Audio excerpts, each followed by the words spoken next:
সত্য সাপেক্ষে সাকিবের জন্য খুলল জাতীয় দলের দরজা, বোর্ড সভায় সিদ্ধান্ত। দীর্ঘদিন জাতীয় দলের বাইরে থাকা দেশসেরা অলরাউন্ডার সাকিব আল হাসানের আন্তর্জাতিক ক্রিকেটে ফেরার পথ প্রশস্ত হয়েছে। শনিবার বাংলাদেশ ক্রিকেট বোর্ডের এক দীর্ঘ সভা শেষে জানানো হয়েছে, এখন থেকে দল নির্বাচনের ক্ষেত্রে সাকিবের নাম বিবেচনায় রাখবেন নির্বাচকরা। অর্থাৎ সাকিবের জন্য জাতীয় দলের দরজা আবারও উন্মুক্ত হলো। বোর্ড সভা শেষে বিসিবির মিডিয়া কমিটির চেয়ারম্যান আমজাদ হোসেন এবং সংবাদ মাধ্যমে এসব কথা জানান।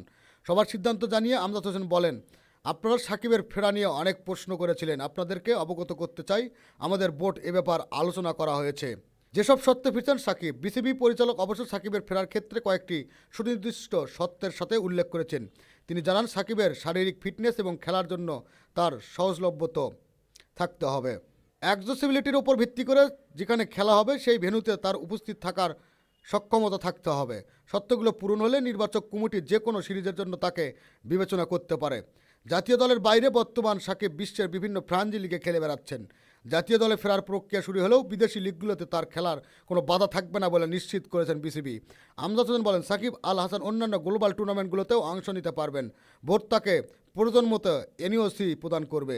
আসন্ন টি-20 বিশ্বকাপ থেকে বাংলাদেশকে বাদ দেওয়া হয়েছে এমন খবর চারদিকে তখন তীব্র সমালোচনা করছে। ঠিক তখনই সাকিবের ফেরার ঘোষণা জানায় জনমনে নানা প্রশ্ন সৃষ্টি করে। সংবাদ সম্মেলনে প্রশ্ন ওঠে, বিশ্বকাপ থেকে বাদ পড়ার খবর আড়াল করতেই কি সাকিবের ইস্যুটি সামনে আনা হলো? এর জবাবে বিসিবি পরিচালক আমজাদ হোসেন বলেন, এটি আমাদের বোর্ডের নিয়মিত সবার সিদ্ধান্ত। এটি আসলে আজকের মিটিং হবে নাকি অন্য মিটিংয়ে হবে, এভাবে বোধহয় জবাবদিহিতার মধ্যে আনা ঠিক না। আজকের মিটিংয়ে কোন এজেন্ডা থাকবে সেটা সম্পূর্ণ বোর্ডের বিষয়। আজ আমাদের কেন্দ্রীয় চুক্তিতে থাকা সব ক্রিকেটারের পারফরমেন্স ও সহজলভ্যতা নিয়ে রিভিউ করা হয়েছে। সেখান থেকে সুনির্দিষ্টভাবে সাকিবের আলোচনাটি এসেছে। সাকিবকে বোর্ড সবুজ সংকেত দিলেও জাতীয় দলে তার নিয়মিত খেলা নিয়ে সরকার থেকে এখনও চূড়ান্ত কোনো নির্দেশনা আসেনি। সাকিবের বিরুদ্ধে থাকা ব্যক্তিগত আইনি সমস্যাগুলো সরকার কিভাবে দেখবে তা নিয়ে ধোঁয়াশা রয়ে গেছে। এ বিষয়ে সরকারের সঙ্গে আলোচনার জন্য বিসিবির সভাপতি আমিনুল ইসলাম বুলবুলকে বিশেষ দায়িত্ব দেওয়া হয়েছে। আমজাদ হোসেন জানান, আমাদের সভাপতিকে বলা হয়েছে এই বিষয় নিয়ে সরকারের উচ্চ পর্যায়ে যোগাযোগ করতে।